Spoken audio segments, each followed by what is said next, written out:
আজ সকাল থেকেই এরকম বৃষ্টির ওয়েদার, রাত থেকে বৃষ্টি হয়েছে, সকালবেলাতেও ভীষণ বৃষ্টি হয়েছে। তো সকাল সকাল পুজো দিয়ে মাকে বললাম যে যেহেতু বৃষ্টি পড়ছে আজ আর দোকান খুলবো না, তুমি ঘরেই একটু আমাদের জন্য খিচুড়ি, ভাজা, ডিম ভাজা সমস্ত কিছু বানাও, আমরা ঘরে খাওয়া দাওয়া করব, আজকে ঘরেই থাকবো আর বাইরে বেরোবো না। বাইরেটা দেখতেই পাচ্ছ ভীষণ বৃষ্টি পড়ছে। আর মা সেই মতো খিচুড়ি, পটল ভাজা, আলু ভাজা, ডিম ভাজা এই সমস্ত সমস্ত কিছুই বানিয়েছে আর ঘি দিয়ে পরিবেশন করে দিচ্ছে। তো সবাই মিলে একসাথে আজকে খাওয়া দাওয়া হলো জমিয়ে, সবাই একসাথে বসেই আমরা দুপুরের খাওয়াটা খেয়েছি, ভীষণ আনন্দ করে খেয়েছি, খুব মজা হয়েছে। যেহেতু ছুটি পাই না, বাড়িতে থাকতে পারি না, তো আজকে একটা দিনে সবাই একসাথে বাড়িতে রয়েছি।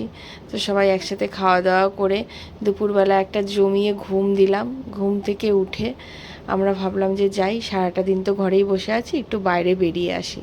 তো সেই মতো বেরিয়ে পড়লাম আমি, মুসু আর মুসুর পাপা।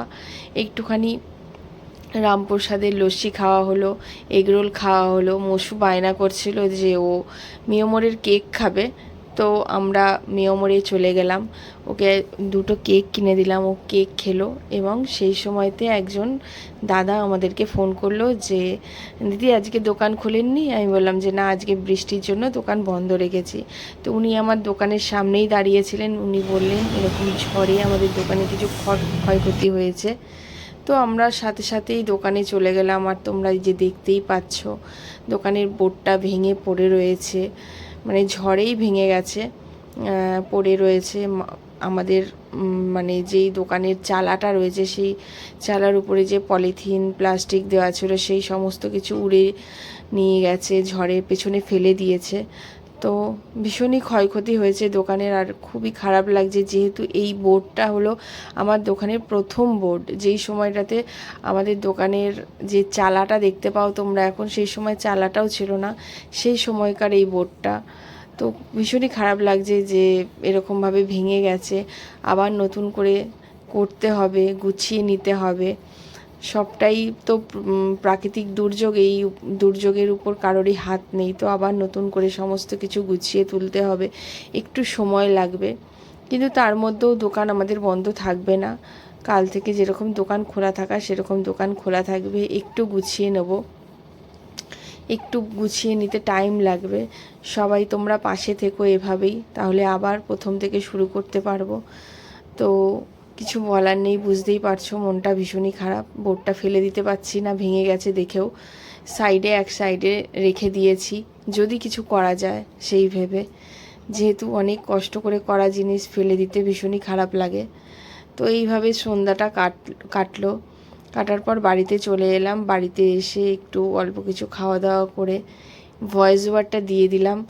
এই ভিডিওগুলো যখন করেছিলাম আমি সত্যি কথা বলতে কোনো কথা বলতে পারিনি, সেই জন্য ভয়েস ওভার দিয়ে ভিডিওটা তোমাদের সাথে শেয়ার করলাম। যদি ভিডিওটা ভালো লেগে থাকে অবশ্যই তোমরা লাইক, কমেন্ট, সাবস্ক্রাইব করো। আর তোমরা জানিও কোথায় কোথায় এরকম ক্ষতি হয়েছে, আমার দোকানে যেরকম ক্ষতিটা হয়েছে। ঠাকুর করেও না যেন কারোর এরকম ক্ষয়ক্ষতি না হয়। তাও অনেক জায়গায় খবরে দেখা যাচ্ছে সুন্দরবন, মৌসুমী আইল্যান্ড, ওই সমস্ত নামখানা, এই সমস্ত জায়গাতে বিভিন্ন ক্ষয়ক্ষতি হয়েছে। তো সব জায়গায় মানুষ যেন তাদের ক্ষয়ক্ষতি কাটিয়ে উঠে আবার স্বাভাবিক জীবনযাপন করতে পারে, সেই আশাই রাখছি। প্রাকৃতিক দুর্যোগের উপর কারোরই হাত নেই, তাও চেষ্টা করব সব কিছু গুছিয়ে নেওয়ার।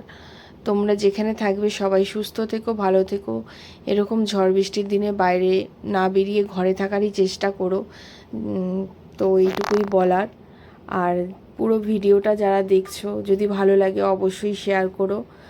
আর যারা এখনও পেজটি ফলো করনি অবশ্যই ফলো করে দিও। আর ইউটিউব থেকে যারা দেখে থাকছো অবশ্যই সাবস্ক্রাইব করে দিও। দেখা হচ্ছে নতুন কোনো ভিডিওতে তোমাদের সাথে। ততক্ষণ সবাই ভালো থেকো, সুস্থ থেকো। আর যারা এখনও আমার দোকানে আসোনি, আমার দোকানের অ্যাড্রেসটা চট করে নোট করে নাও। বর্ধমান পুলিশ লাইন, ইন্দ্রকানন মোড়, বর্ধমান পুলিশ লাইন, ইন্দ্রকানন মোড়, মুন মন্দির হোটেল। আমার ফোন নাম্বার হচ্ছে 7003454204, 6295995658। আমার দোকান খোলা থাকে দুপুর 1টা থেকে 4টে এবং সন্ধ্যে 7টা থেকে 9টা। যারা এখনও আসোনি চটপট চলে এসো।